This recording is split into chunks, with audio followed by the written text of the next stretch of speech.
Hello, welcome to everyone. Good afternoon, good morning, good day to you all. I'm Drew Christensen, and this is the Berkeley Center for Religion, Ethics, and World Affairs webinar on the legacy of George P. Shultz.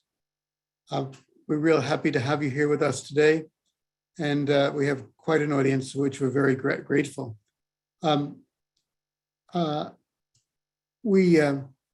We'll focus particularly on George Shultz's contribution to nuclear abolition, which was the passion of the last years of his life. We all know his many roles in various administrations, but particularly his role as Secretary of State for President Reagan, and then his role in the post-Cold War era in working for nuclear abolition. That's what we're going to talk about today, his commitment to that goal.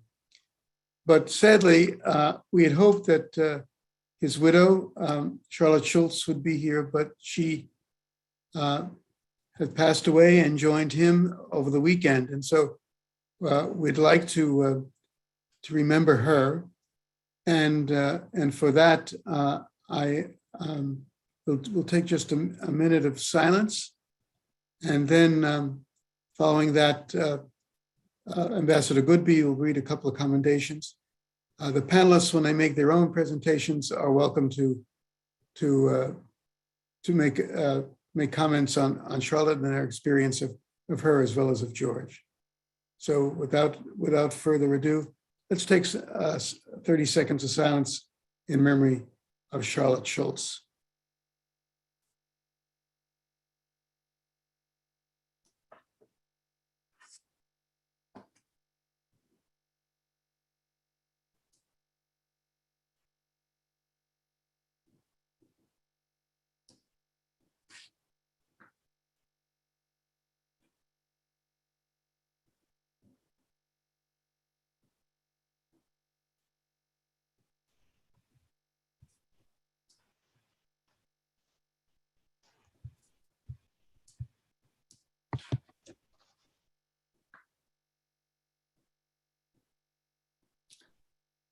Jim, may I invite you to share with us those commendations and memories of Charlotte Shultz, please.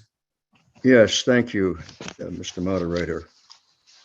The first one I'll read partially at any rate is written by Condi Rice, the director of the Hoover Institution. And I'm going to read just a few passages from it, not the whole thing. It's a wonderful tribute to Charlotte. I'll begin with one of the lead paragraphs. She says, while Charlotte was indeed the other half of the dynamic Shultz duo, and George would certainly have said the better half, she was a part of the Hoover family in her own right, and her loss is a tremendous one for our community. Condi Rice then goes on to speak about Charlotte's public service, which was enormous, including the city of San Francisco, which she really did a tremendous amount of work with them. Perhaps Gloria Duffy will want to say more about that later on. I want to speak more about the other half of the dynamic Shultz duo, because that was a quite important part in terms of the work that George Shultz did in his later years, especially. George's first wife, Obie, died in 1995 after nearly 50 years of marriage and 5 children. I saw him several times after her death, and usually it was at the house of Sid and Harriet Drell, who was a giant in the field of arms control and nuclear arms control especially. And he usually invited George Shultz, because I had been in the State Department working with George. And so we had a lot of conversations, and it was pretty clear to me that George was really down in the dumps. He really was not himself. He went through the motions in effect and was interested in nuclear arms control, even excited about it, but doing anything really that required a lot of careful thought. I don't think he, at that point, his heart just wasn't in it. Well, Charlotte came along, and that changed everything. Charlotte and George were married in 1997, and she brought to him a renewal of what I think it was the life spark. It was a feeling that he now had everything was possible after all, and that he wasn't getting so old that he couldn't do anything. And because of that, I think George Shultz lived to be 100 years old. It was partly because of genes, obviously, but I think also because she had that inspiration from Charlotte that kept him going and kept him making contributions really up till the end of his life. So I think it is right to give Charlotte a lot of credit for the contributions that George made. It really was a partnership. It wasn't just a case of George doing one thing and Charlotte another. They were doing different things, but they had a common attitude towards a lot of issues. And because Charlotte was such a life force, I think Condi is right to say that the impact of her life will be felt by many for years to come, which is another statement that Condi Rice made in that statement she made. I would just briefly talk about Charlotte's last day, which is last Friday. She was at home. I'm relying on the words of David Fedor. David is a staff member at the Hoover Institution who has been a caregiver both for George Shultz in his last days, and also now for Charlotte. And he describes how the friends and relatives of Charlotte came together on Friday morning, essentially to say hello again and say, how are you, and all that sort of thing. But later on, Charlotte passed away. Friends of hers were there. It was a kind of environment she loved. And I think that was the situation that one can say she really lived a full life, did wondrous things. And as David Fedor wrote, she slipped quietly away. And I think that's all I need to say on that subject.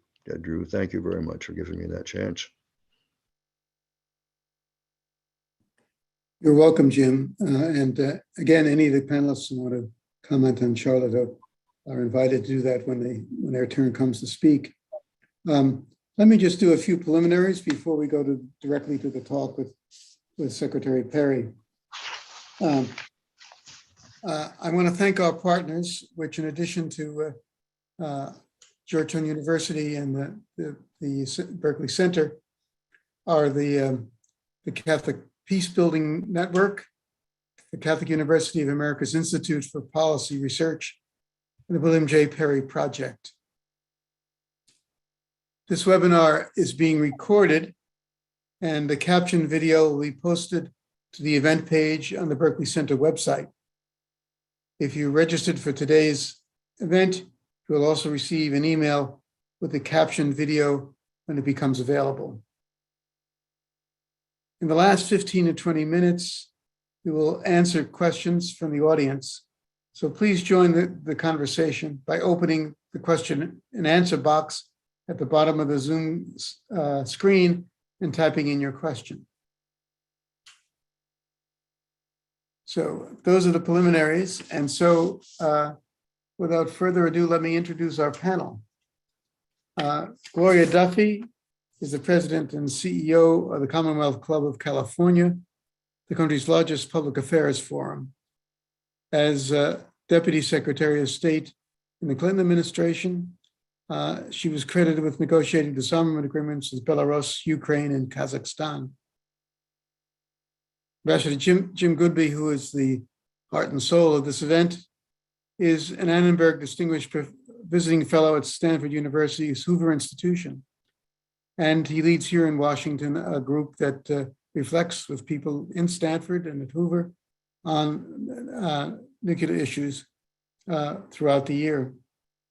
David Holloway is professor of international history and political science at Stanford University, as well as senior fellow at the Freeman Spogli Institute for International Studies. His research centers around nuclear weapons history, Soviet science and technology programs, the relationship between international history and international relations theory. Secretary William Perry is professor emeritus at Stanford University at the Center for International Security and Cooperation, as well as director of Stanford's Preventive Defense Project. He's the founder of the Perry Project, an organization dedicated to nuclear disarmament. He formerly served as the Secretary of Defense under President Clinton. Lucy Shapiro is Virginia and D.K. Ludwig Professor of Developmental Biology at Stanford University. Dr. Shapiro is also the director of the Beckman Center for Molecular and Genetic Medicine at Stanford. She's a frequent public speaker about climate change and the global threat of pandemic. In 2013, President Obama awarded her the National Medal of Science. And Philip Tobin is a consulting professor at Stanford and the Center for International Security and Cooperation. He formerly covered defense and security for the New York Times for nearly 30 years. He is the author of several books, including The Partnership, 5 Cold Warriors, and The Quest to Ban the Bomb. He's currently working on the first comprehensive biography of former Secretary George P. Shultz. Without further ado, I'll turn over the program here to Secretary Perry. Bill?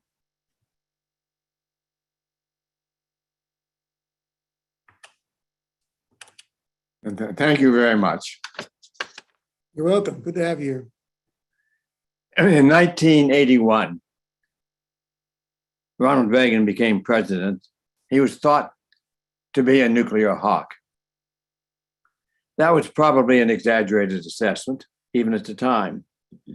But it was believable as long as Al Haig and Kat Weinberger were his spokesman for nuclear and Russian issues. All of that changed when George Shultz became the Secretary of State, replacing Al Haig.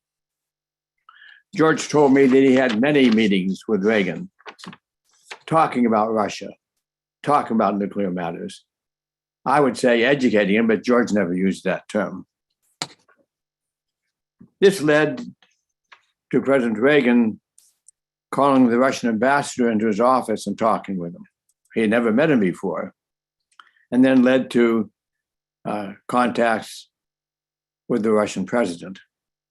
In time, this led to a relationship between Reagan and Gorbachev and led to Reykjavik. This was the most important, most serious discussion on nuclear issues ever held between the United States and Russia, maybe even to this day. And it was a 2-on-2 meeting and sometimes a 1-on-1, much to the distress of all the other staff members who were at those meetings. We all know that Reykjavik came close to an agreement to abolish nuclear weapons. George was encouraging Ronald Reagan to move forward on this and was deeply disappointed when the meeting was finally broken off on the inability to reach an agreement on the AVM program. Even without an agreement, this was an epic, historic meeting. I give both Reagan and Gorbachev great credit for that, but I also give George Shultz at least as much credit. 20 years later, George held a symposium to revisit Reykjavik. What if we had actually reached an agreement? Would it have been good or would it have been bad? I can tell you that at that meeting, there was much disagreement on the answer to that question. Many people at the meeting thought we were lucky to have gotten off without an agreement. Others, like myself, believed it was a historic failure. But after the meeting, George and Sid Drell and I met, and we agreed that that the agreement actually was a good agreement. It had been made, and that we should launch an effort to revisit the question of whether we should have the abolition of nuclear weapons. That resulted in what came to be called the Gang of Four. Shultz, Nunn, Kissinger, and myself writing an op-ed in the Wall Street Journal, later followed by several other op-eds, promoting the idea of abolishing nuclear weapons. This caused a huge stir in the world, not because our op-ed was so brilliant, but because these were four well-known Cold Warriors promoting the idea of nuclear abolition. So it really was a very exciting period of time. We followed that op-ed over the next several years with 3 other op-eds. And during that period, we made visits all over the world promoting this idea. I can tell you, those were very exciting times. One of the interesting developments during that period, remembering now that George was a friend of Arnold Schwarzenegger, or I should say Charlie was a friend of Arnold Schwarzenegger, and George became a friend of Arnold. And Arnold at the time was governor of the great state of California. And Arnold invited us down to Hollywood. We had just finished a video promoting our ideas called The Nuclear Tipping Point. I'll show you some of you may remember that video, but in any event, when we finished that video, George and Arnold agreed that we would have the premiere of it in Hollywood. And I can tell you, I will never forget that meeting. We were walking down the red carpet into the theater to watch this premiere performance with Arnold and his beautiful wife in front and George and Charlotte following, and the other 3 of us trailing behind. It was a magnificent and a memorable meeting. After that meeting, another great event happened, because shortly after President Obama became president, he called us back to Washington, the 4 of us, to meet first of all in his office, where he told us he fully supported the idea we were promoting, the ideas in our op-eds, and the idea that was promoted in the video. And then he went on to invite us to the White House Theater, where he had his all senior staff members assembled, including the Defense Department and military people. And he introduced, and they were all there to watch a showing of our video. And he introduced the video by saying the ideas in this video of abolishing nuclear weapon were his ideas as well as ours. And he hoped all of them would watch the video and support those ideas.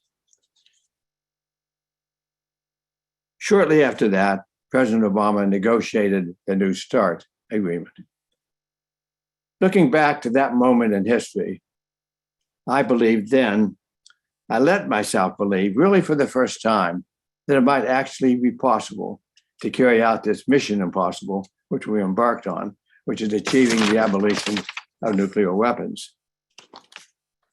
We had gotten right to the brink of abolition.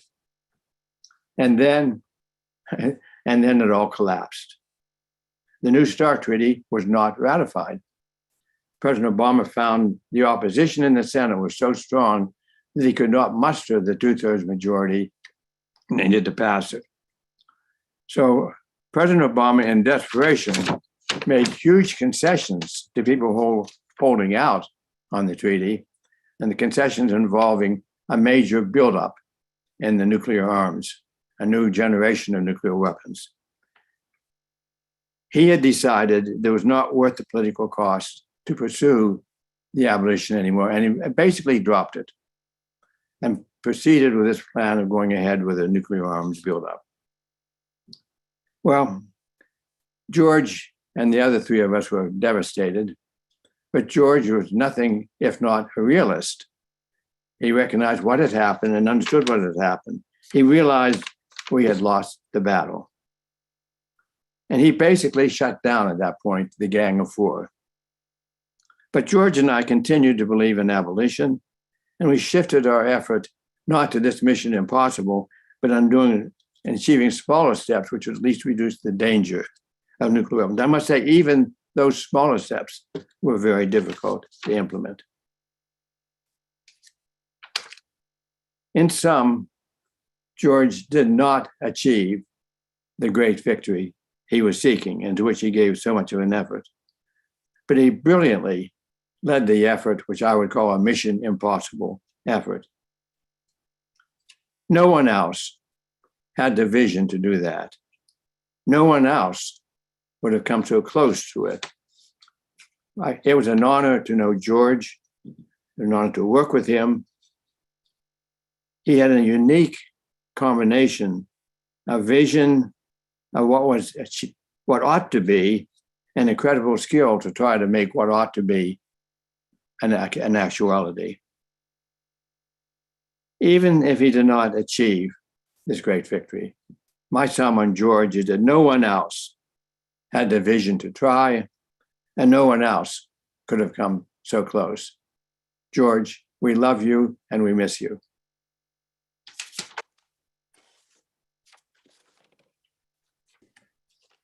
Thank you, Bill. I'll have some more questions for you later. Let me move on to Gloria Duffy. And Gloria, please share with us your memories of George and your role in his involvement in nuclear abolition. Thank you, Father Christensen. I'm honored to join my friends today to honor George Shultz. First, a word about Charlotte and, of course, George. They were such partners. I keep thinking of the rooms I will be in the future where I will look for the two of them.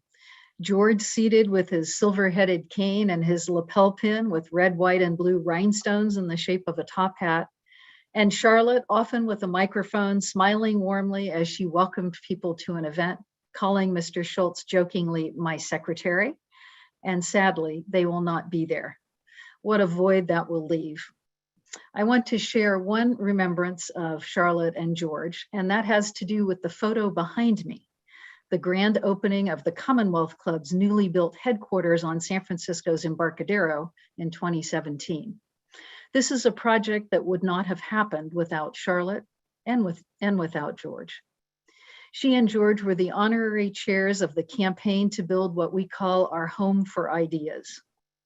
At the kickoff party at their home in San Francisco, Charlotte asked then Mayor Ed Lee to come up and join her in front of the guests, all leading citizens of San Francisco.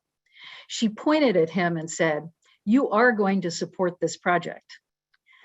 Then when he said yes, she swept her hand around to the guests and said, "Everyone heard that, right?" Thanks to Charlotte's continued urging, our late Mayor Lee's support for the project was unwavering through all the years it took to get the project done. That was Charlotte, a will of steel, making good things happen with grace and style, together with George, partners, as Jim Goodby pointed out. I and my organization owe so much to her and to George, as do so many in San Francisco and across California.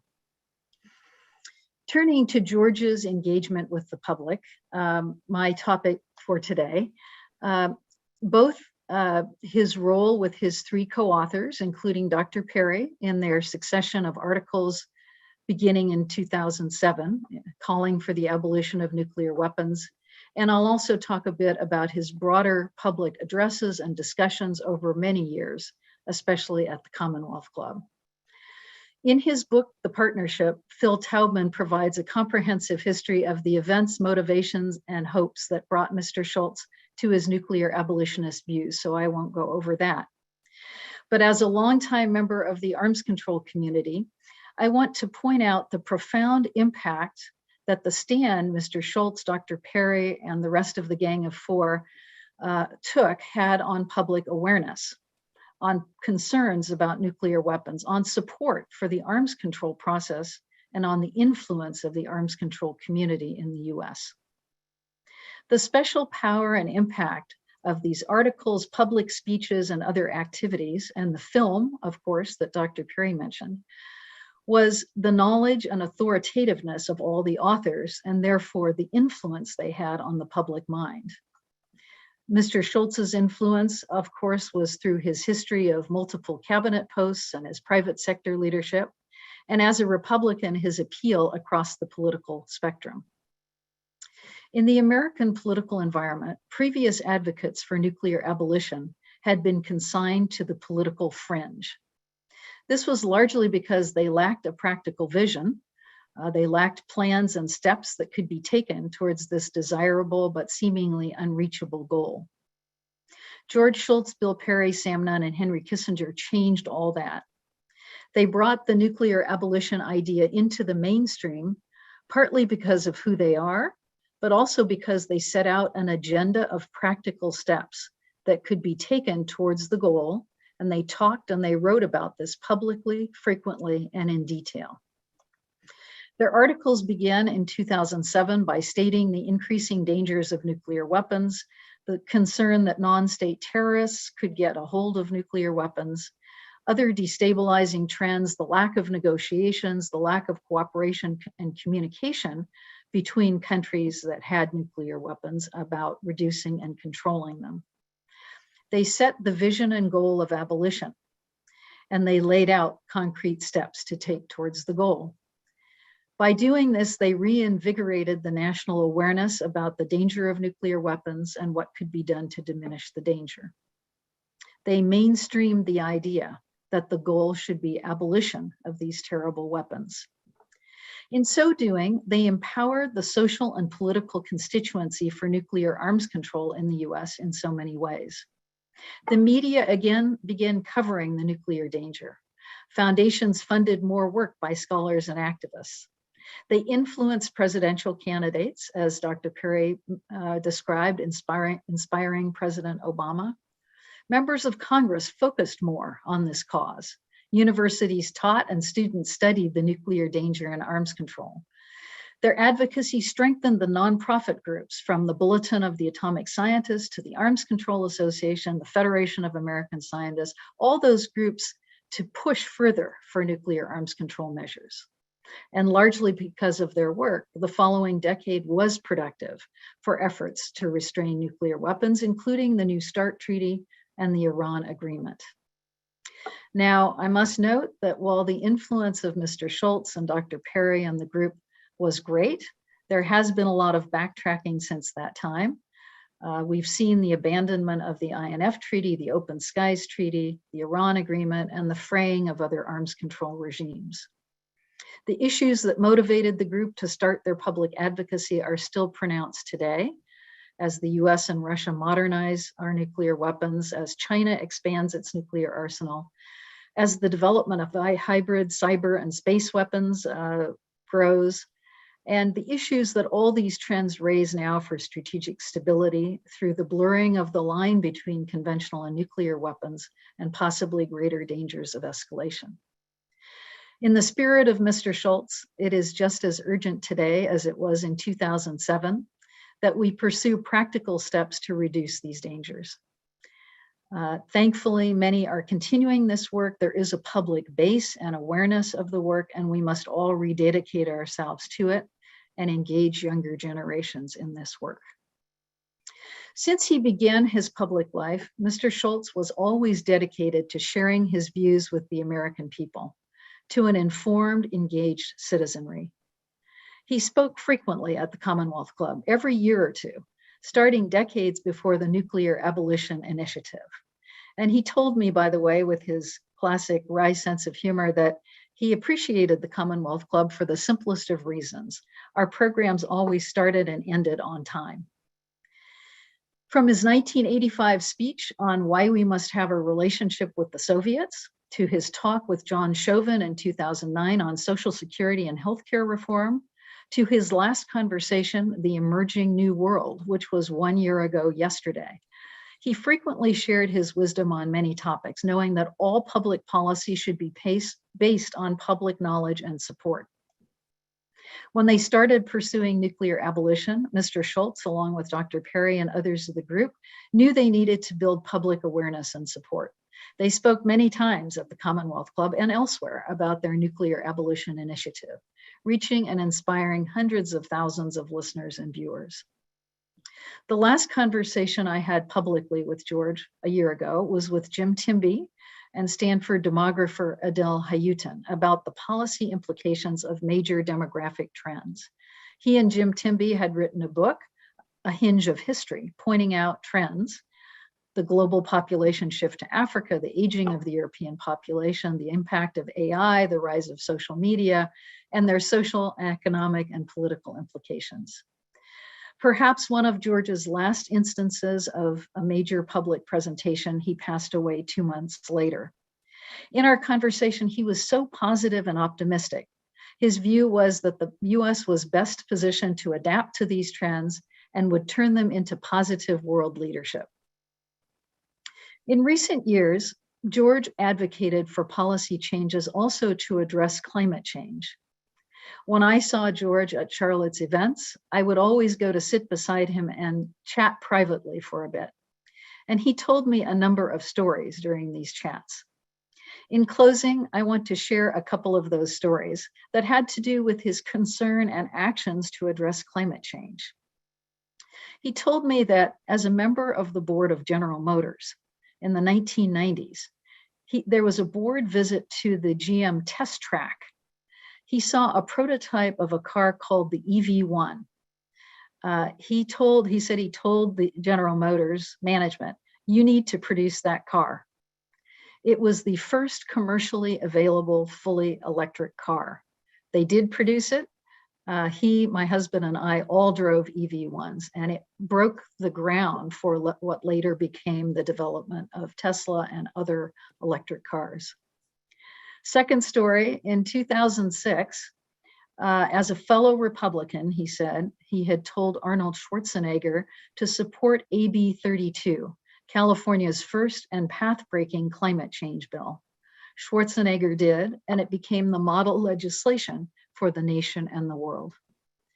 George Shultz was one of our wisest, most knowledgeable, most effective, and most publicly oriented leaders for the betterment of humanity ever.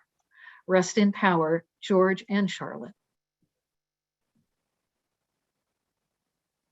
Thank you, Gloria. That was wonderful. I think we move on now to Professor Holloway. David, I'm told that you talked with George about negotiations and how to develop policies. Can you tell us a bit about that? Thank you very much, Father Drew. Yes, it was an enormous privilege to work with George, or to be part of the group that he assembled at Stanford to discuss nuclear issues. He came back to Stanford from the Reagan administration in 1989, and he was immediately an important presence on the campus, not only because of who he was, but because he was very active in encouraging international studies at the university, whether giving lectures in classes or inviting leading international figures, Mikhail Gorbachev, for example, to visit Stanford. His interests were broad, as Gloria Duffy has made clear, but the nuclear danger is the one to which he devoted, at least for a period, most attention. He shared President Reagan's anti-nuclear stance, an anti-nuclear stance which, as Bill Perry pointed out in his remarks, was not obvious to people at the beginning of the Reagan administration. And for George, the desire to rid the world of nuclear weapons was genuine. When the transcript of the Reykjavik meeting between Reagan and Gorbachev became available, it contained the following brief passage. In the fourth session, there was an exchange between Reagan and Gorbachev where they were disagreeing about what would happen to bombers and missiles under a new agreement. And President Reagan said, "It would be fine with me if we eliminated all nuclear weapons." And Gorbachev said, "We can do that, we can eliminate them." And then in the transcript, Shultz added, "Let's do it." Margaret Thatcher, the British Prime Minister, was very unhappy with the Reykjavik meeting and very unhappy with the idea of getting rid of nuclear weapons because she believed they were essential to British security and the security of Europe. And she came to Washington shortly after Reykjavik to talk to the president. But before doing that, she had a meeting with George Shultz. And she said, George, and George told this story on various occasions, George, you're supposed to be the sensible one. Why did you let the president call foolishly for the abolition of nuclear weapons? And George's response was, but Margaret, I agree with him. In 2006, he and Stanford physicist Sidney Drell, with whom he became a close friend, organized a small conference to mark the 20th anniversary of the Reykjavik meeting. And the idea, as Bill Perry mentioned, was to rekindle the Reagan-Gorbachev vision of a world free of nuclear weapons. And the nuclear outlook was gloomy at the time. After the hopes of the late 1980s and early 1990s, there was cause for gloom. India and Pakistan had tested nuclear weapons in 1998, and just a few days before the conference at Stanford on the 20th anniversary of Reykjavik, North Korea had conducted its first nuclear test. So as I recall it, there was very little optimism at the meeting about the future of arms control or of the nuclear order. So the first op-ed grew out of that conference. It set out a number of steps that arms controllers had been calling for, among them further reductions in nuclear forces, de-alerting of US and Russian strategic nuclear forces, the elimination of short-range nuclear weapons designed to be forward deployed, ratification of the Comprehensive Test Ban Treaty. But of course, what was most remarkable is that the Gang of Four framed these questions or framed these measures as steps toward the creation of a world free of nuclear weapons. And to the surprise and gratification of the authors, the article elicited wide attention around the world, and the response was overwhelmingly favorable. Of course, it was partly, as Bill Perry mentioned, that this was for well-known Cold Warriors who are now calling for the abolition of nuclear weapons. As Gorbachev said soon after their article appeared, these were not men known for their utopian thinking. But it was also the case, I think, that the article tapped into a deep-seated anxiety about the way in which the nuclear world or nuclear order was developing. So a combination of the men and the moment produced a powerful response. And one of the very striking things to my mind was George Shultz's ability to reach out to people, to political leaders, to get their support for the appeal that he and his colleagues, the Gang of Four, had issued. So about 2/3 of the former American secretaries of state, secretaries of defense, and national security advisors did give their support to the appeal. And so too did Barack Obama and John McCain during the 2008 presidential campaign. And in his speech in Prague in April 2009, President Obama reiterated his commitment to the vision of a world free of nuclear weapons and laid out a list of practical measures that his administration would pursue to move in that direction.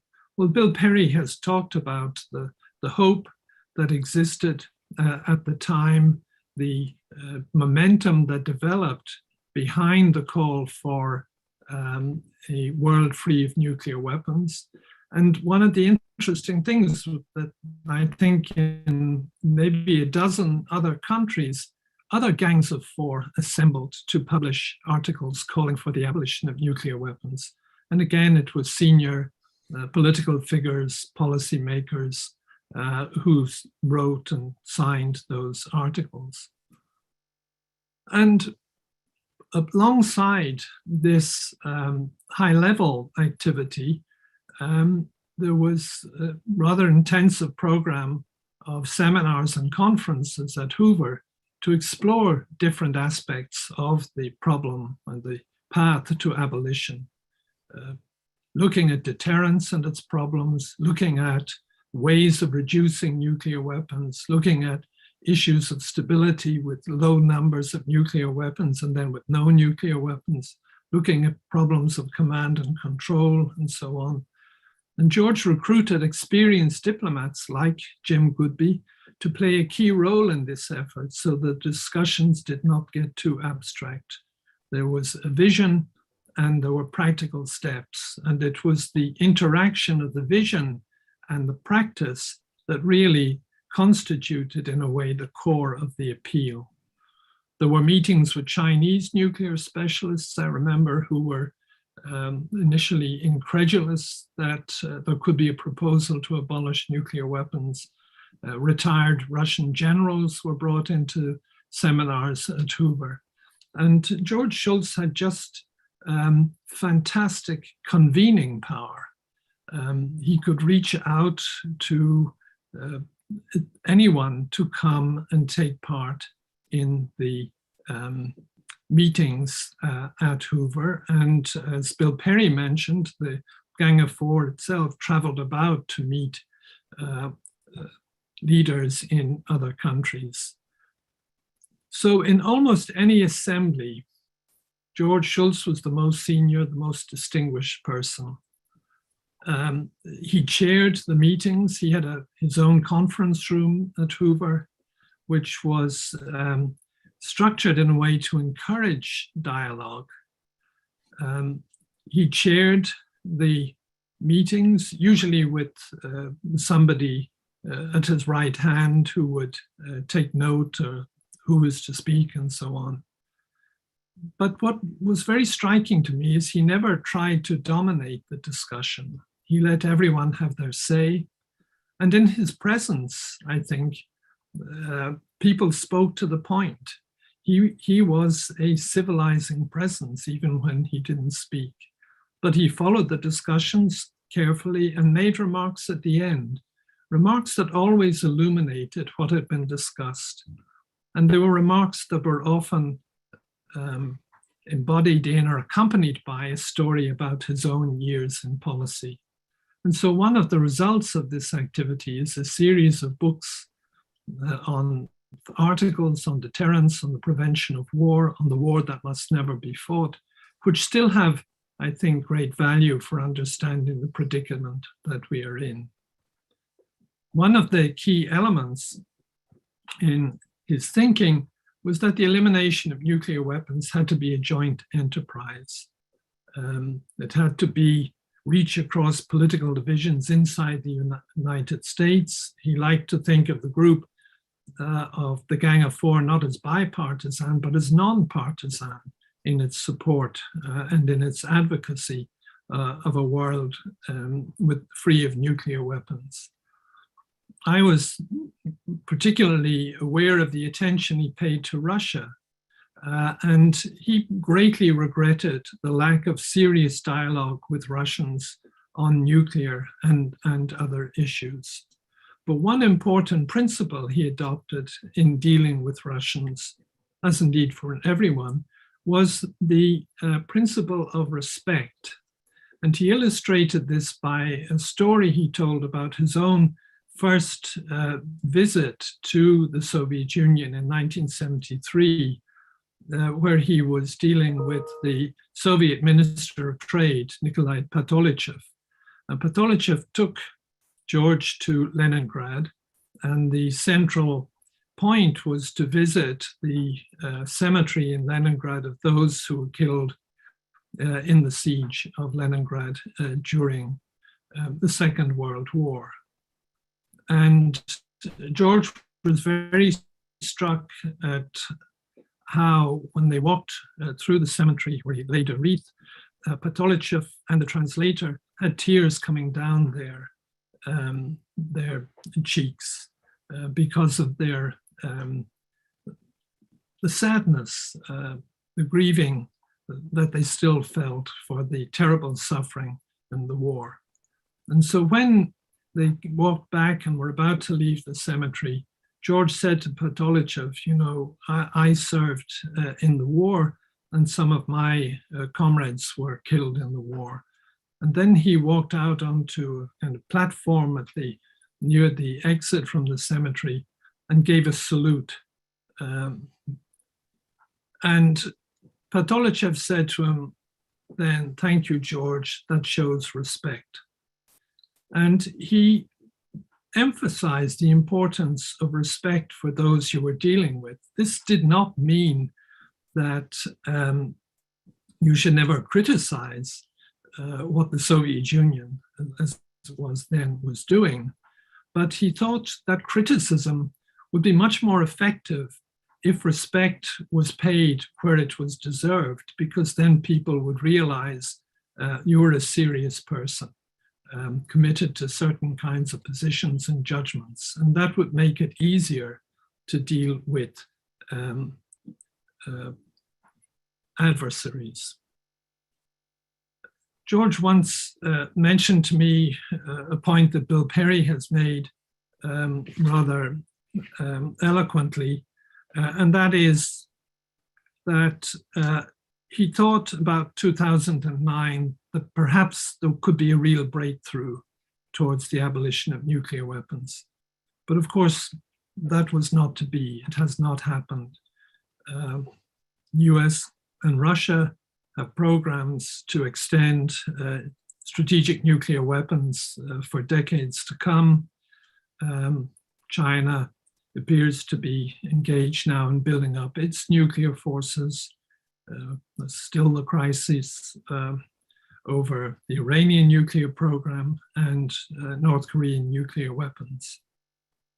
So the current situation is discouraging, but I think it would be the last thing that George would want us to do would be to give in to a sense of despair. And I think that the legacy that remains from the George and his colleagues in the Gang of Four, and Sid Drell, who, though not one of the four, was an important figure in all of this, is that we need to keep trying, we need to keep pushing, we need to learn, first of all, to avoid the worst dangers, but also to try to move towards a world free of nuclear weapons.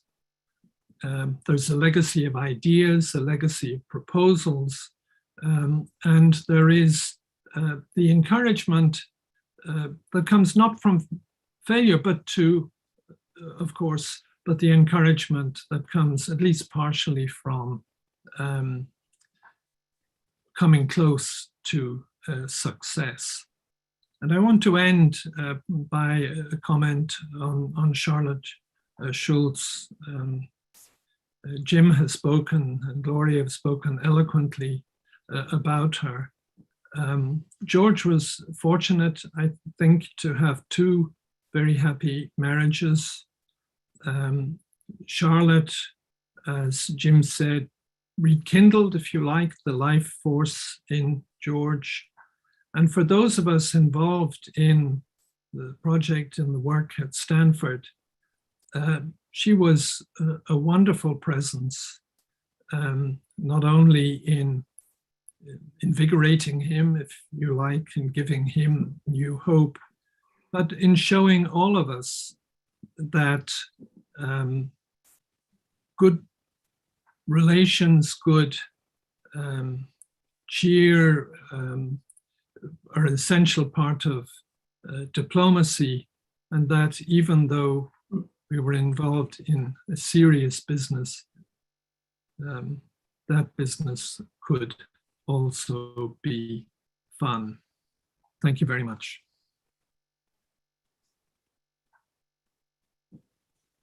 Thank you, David. That was very good. Very warm appreciation of Shultz's character and how the character contributed to his effective diplomacy and leadership, even in civil society. Now we'll turn to Professor Shapiro and reflections on George's legacy with respect to things like climate change as well as nuclear weapons. Lucy?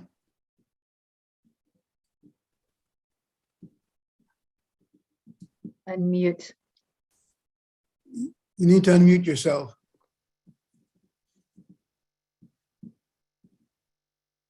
Okay, I'm on. Good. What I had said silently was how much we miss George and Charlotte.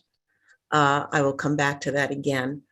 I'm going to pivot a bit in my comments to George's concern about placing the nuclear threat in the context of the global environment.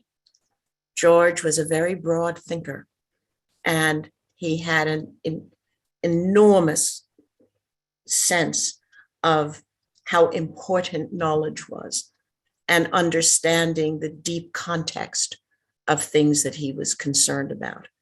And I remember when I first met George, more than 30 years ago, at a lunch at Stanford at the medical school that he had arranged, because he wanted to understand how the advent of genetic engineering would affect the world economy.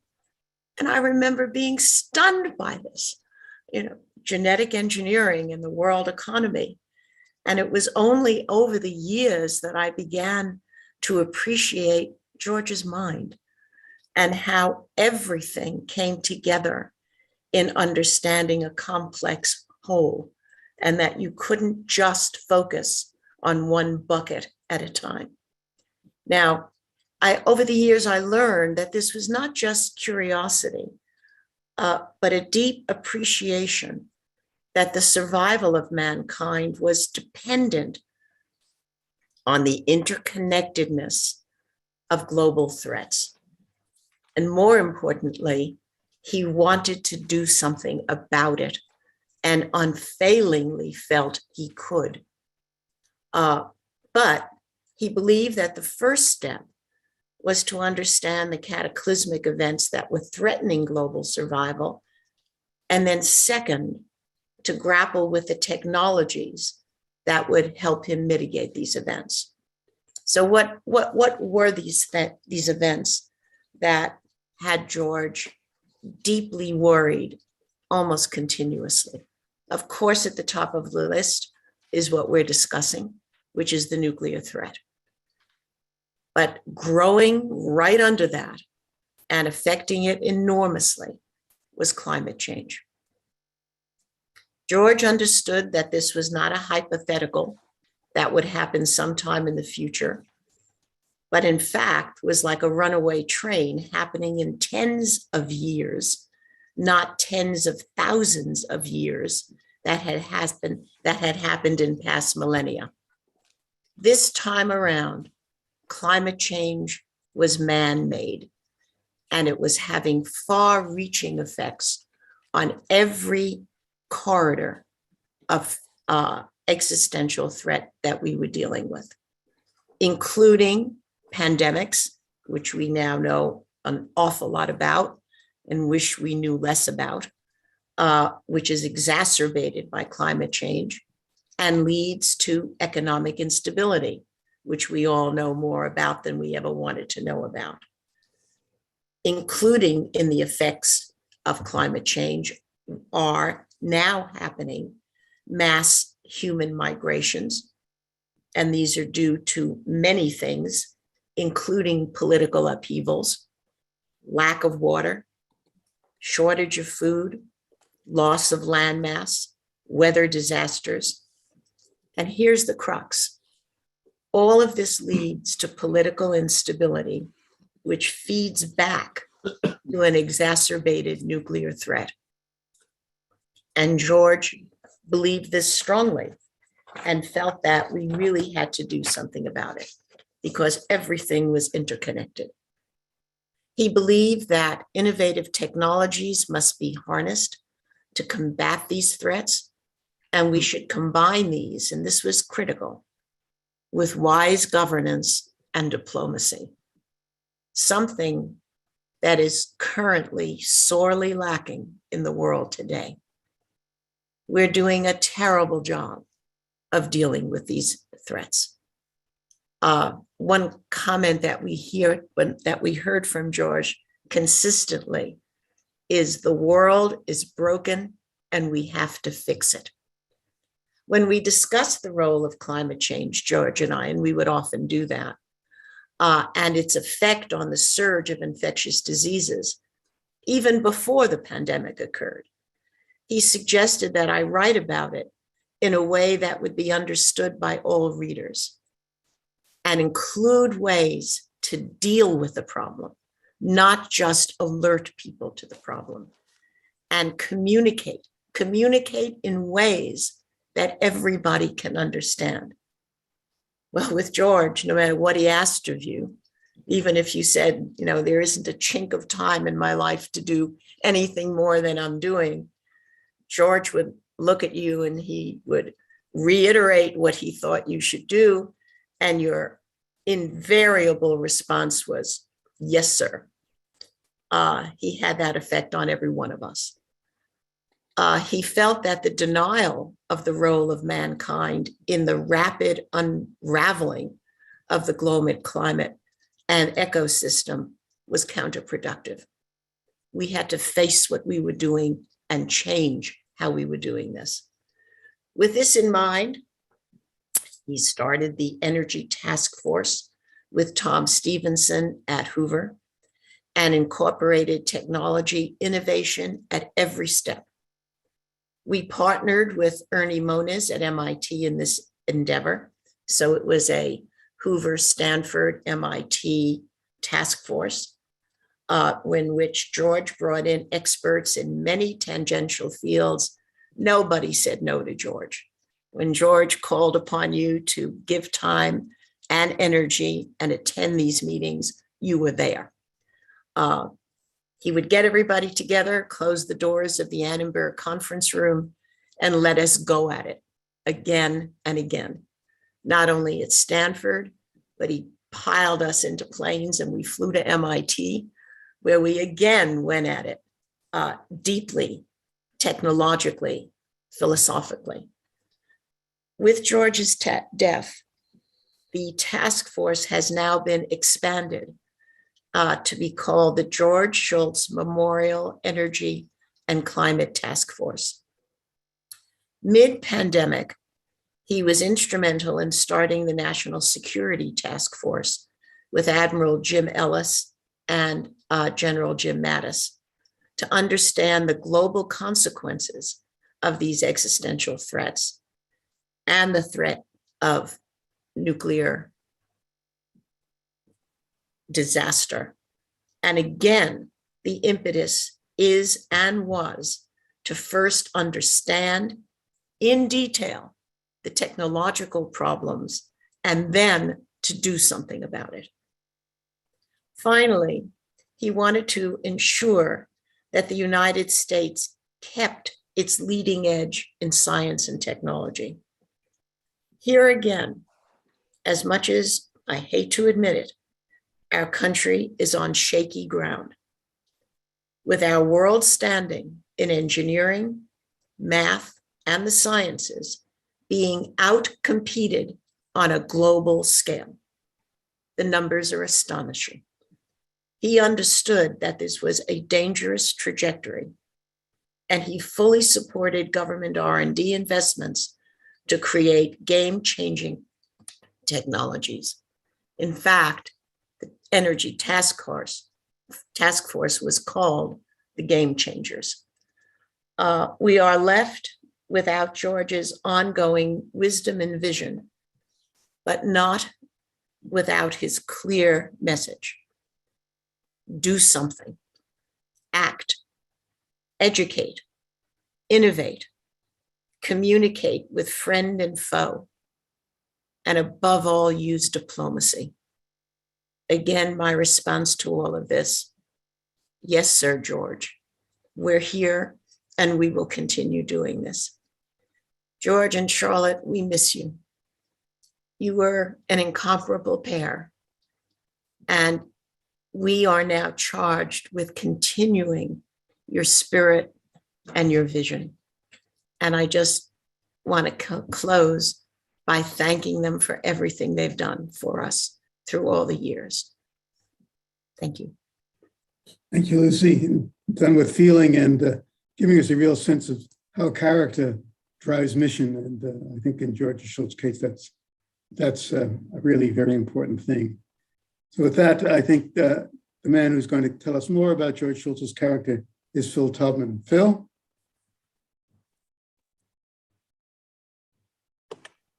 Thank you. And thank you for including me in this gathering. So the biography of George Shultz that I have written, which will be published in 2022 or early 23 by the Stanford University Press, is entitled In the Nation's Service, The Life and Times of George P. Shultz. And the origin of the book tells you a little bit about George itself. He and I were at a luncheon before a Stanford Cal football game, the big game, one of the big sporting events in the Bay Area. And George pulls me over to a corner. At the time I was working on my book, The Partnership, about the effort to eliminate nuclear weapons that we've heard a lot about this morning. He pulls me into a corner and he says, what's your next book project? And I said, George, I haven't even finished this book project. I have no idea. He said, how about writing my biography? And that began a process that led eventually to my agreeing. And at the time I told him I would do it. Again, I think this says something about George. I said, George, I'm pleased to take on this project. It's an honor to do it, but let's be clear about one thing. It's your life, but it's my book. And he readily agreed to that. So there began a kind of journey of discovery for me about George. And I think maybe what I can add to the discussion this morning is, I hope, a little bit of insight into how he approached the world and why he did the things that my fellow panelists this morning have talked about. And I think you've got to go back to his childhood. He grew up as a single child with loving parents. And I think this term that has often been associated with George and that he loved to tell people, trust is the coin of the realm, a policy and philosophy that he applied throughout his life, was really born during his childhood in the trust that existed in the Shultz home. And then as he went on in life, he became convinced that almost any problem could be solved. And one of his favorite phrases, which I think he applied, and you can see throughout his career, was that when you argue over principle, it's very hard to come to agreement. When countries like the United States and Soviet Union argue over principle, agreement is almost inconceivable. But when you see the issue as a problem to solve, then you can make progress. And George was terrific at that. He applied that kind of philosophy earlier on in his life when he focused on labor issues. Remember, long before he became Secretary of State, he was labor secretary in the Nixon administration. And in that job, I think he came to apply and advance his idea that if you brought people together, you could solve the most intractable problems. And he did that. So then fast forward to the Reagan administration. He's brought into Washington to succeed Al Haig, as Bill Perry recalled. The administration was in turmoil to some extent. And George was viewed by many of the people around President Reagan as a threat because they felt that he might be, quote unquote, soft on the Soviet Union. And he spent the first 2 years as Secretary of State, struggling mightily against enormous opposition among the key advisors around the president.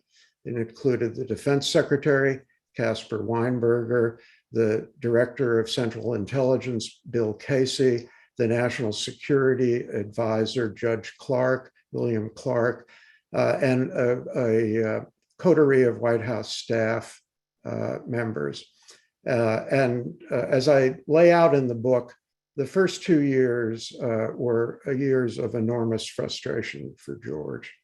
But what he applied that made a great deal of difference over time was, number one, he was very patient. He would keep going to the White House and getting rebuffed by the people around Reagan, but he never gave up on Reagan. He was a great listener. He would listen to people with a kind of tolerance that most senior officials in Washington don't have, and also an absence of ego, which almost nobody in Washington had during that era except George. And then came the turning point in many ways, which was a very snowy night in February 1985, when George had all but, 1983, George had all but given up at this point. He had already threatened to resign once as Secretary of State. And the Reagans couldn't get up to Camp David that weekend as they had planned. So Nancy picked up the phone, Nancy Reagan, and called the Shultzes and said, why don't you come on over to the White House for dinner tonight? It was a Saturday night. The snow was deep in Washington. It was, several feet of snow, one of these monumental snowstorms that occasionally hits Washington. They made their way over to the White House, and that night, seated at a small table in the family dining quarters upstairs, Shultz came to recognize that despite all of Reagan's belligerent rhetoric about the Soviet Union, despite all the opposition to trying to improve relations with the Soviet Union around Reagan, Reagan actually wanted to do that. And he knew from that night going forward that, as he said, Reagan had his back. And you can track, as I do in the biography, his monumental effort to overcome the opposition and eventually his success, which of course was reflected, among other things, at Reykjavik. So let me close with a few comments about the power of personal relationships, which were very important to George Shultz and played a huge role in his achievements as Secretary of State. And the best way I can illustrate that was his relationship with Eduard Shevardnadze, the Soviet foreign minister. He replaced a grim and unmovable figure, Andrei Gromyko, who had served as Soviet foreign minister for decades. Shevardnadze came from the Soviet Republic of Georgia, a wonderful, kind of colorful, ebullient society. He was a man who liked to make friends.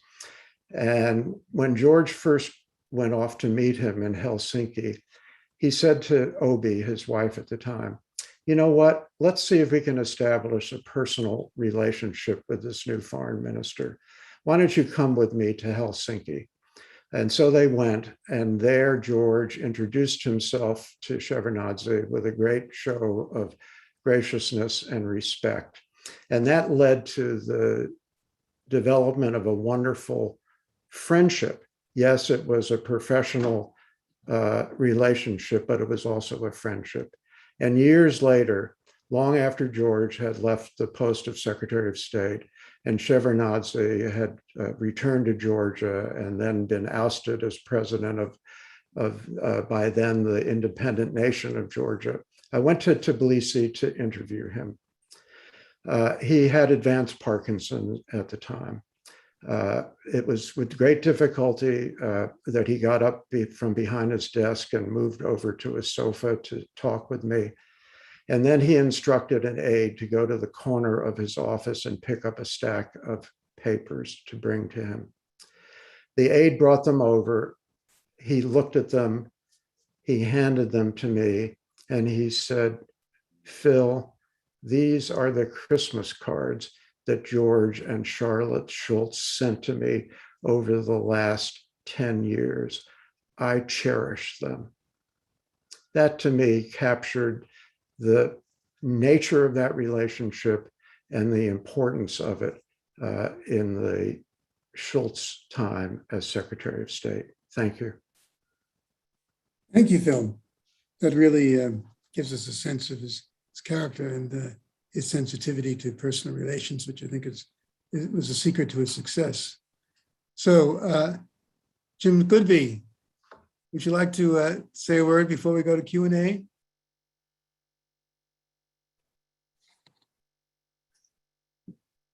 Can you hear me, Jim?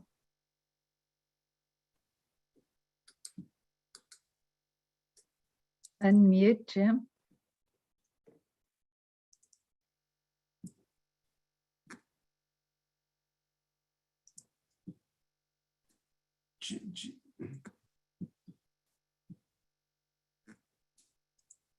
Jim, unmute.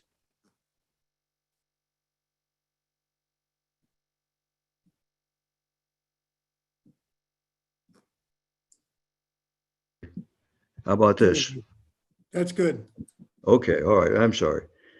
I was saying that this has been the best description and analysis of George Shultz as a person, as a statesman, as a family member that I have ever heard. And I congratulate all of you for doing this. You brought tears to my eyes.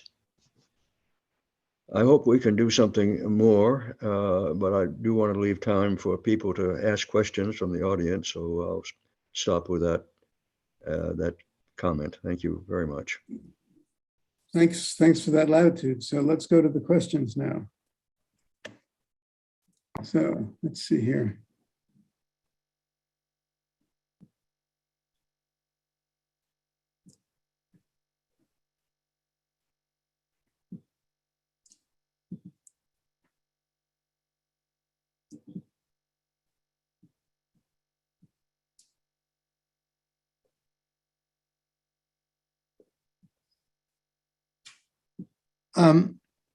So there's a question about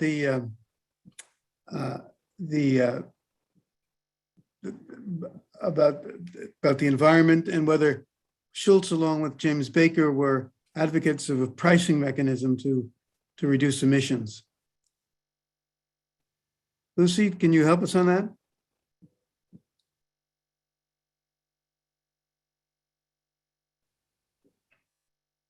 Okay. No, I can't directly speak to the interaction between the two of them.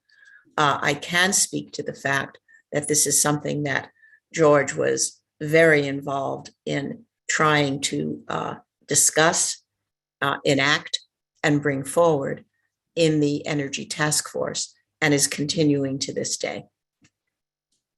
Okay. Let's see.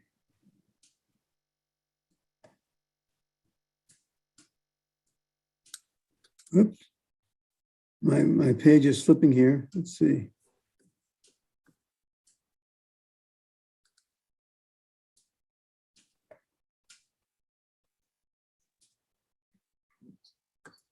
Okay, can't answer that one.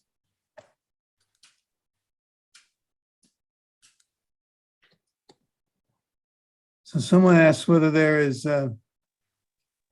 hope for following the philosophy of trust is the coin of the realm in the present partisan environment.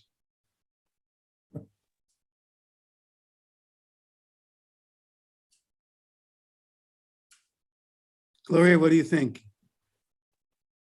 I think the spirit of George Shultz is you behave in that way and you believe positively and trust as you can. And we have to take a positive vision of what can be done. We can't go about public policy assuming the worst or believing that the worst is going to happen. You be prudent, you trust but verify, of course, but you have a positive vision and you trust people until you're led to understand otherwise. We have an historical note from, let's see here, Metropolitan Seraphim Kikotis. And he writes, the late Honorable George P. Shultz helped also out our initiative in cooperation of the community of San Egidio and Georgetown University for an important interfaith meeting during the collapse of the regime in Iran. And no any diplomatic contact between the people of Ayatollah Khomeini and the West and the international community. There's a photo at the reception of the reception area of the university for this meeting. As it succeeded to bring there with some of their religious leaders from Iran, there was a restoration of diplomatic channels to start negotiation on nuclear developments between Iran and the West and the international community. It was an honor and a blessing for me to be there in the important initiative. In fact, the architect of the initiative was the late George P. Shultz, as I remember. He told us we should protect humanity, and dialogue is our way to build peace. May God rest his soul, and to follow all of us, his spirit to protect humanity. The best way to show our respect to him is to abolish nuclear weapons. Okay, sorry for stumbling through that.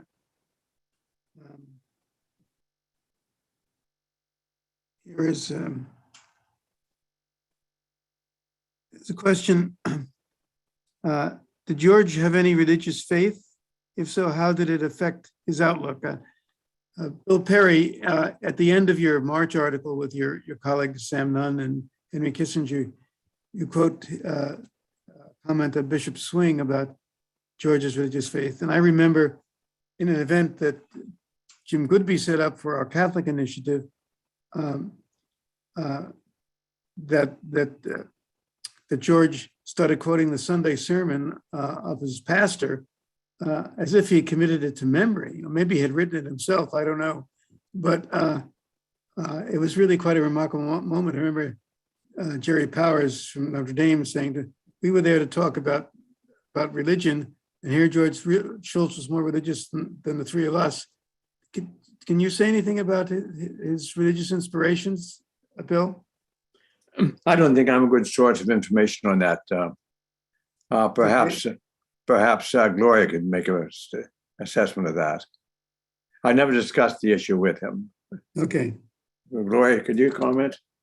Just very briefly, I think he was pretty ecumenical. He was an Episcopalian. He was a member of Grace Cathedral in San Francisco, as was Charlotte, very active members.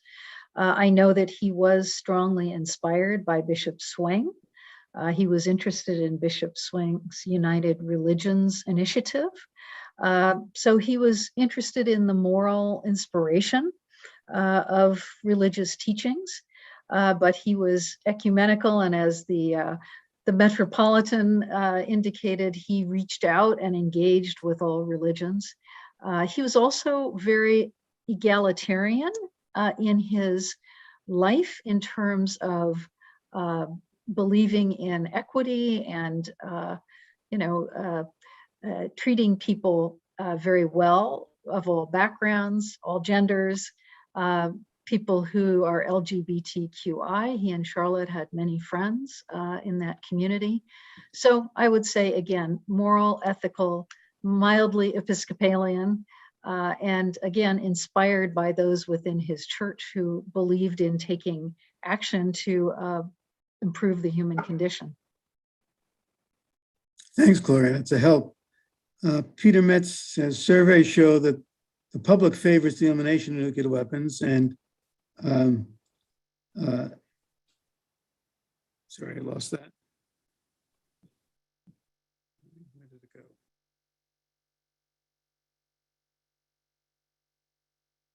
is that a small minority favors partial measures. Why did we give up on abolition, he asked. Anyone? Phil, you want to try that one? Well, I don't think either George or any of the four of us gave up on abolition. We just gave, as I said, George is the realist. He realized he could not make it happen at that time. So he put it on the shelf. He didn't give it up, and instead pursued measures to reduce the dangers of nuclear weapons.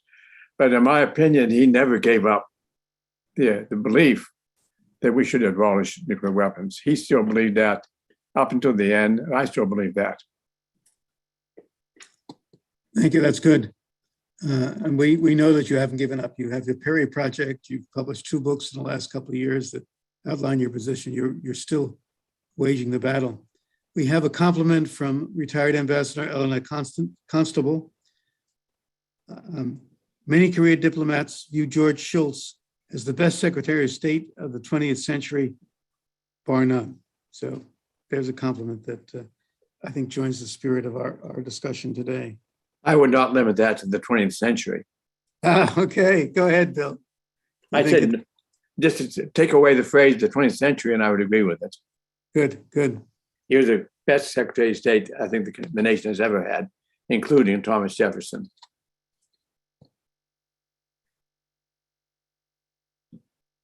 Okay, let me see. So I think that's about it from the questions we have here. Does anyone have closing comments they want to make?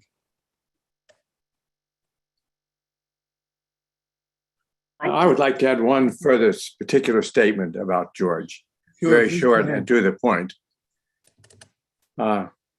He was a man for all seasons, and we shall never, ever see his like again. It's been said of very few men, so it's high praise. Thank you, Bill. Jim Goodby, would you like to close us out? Yes. Am I being heard now? Yes. Good. Okay. I think George's legacy is still with us and will be with us for a very, very long time.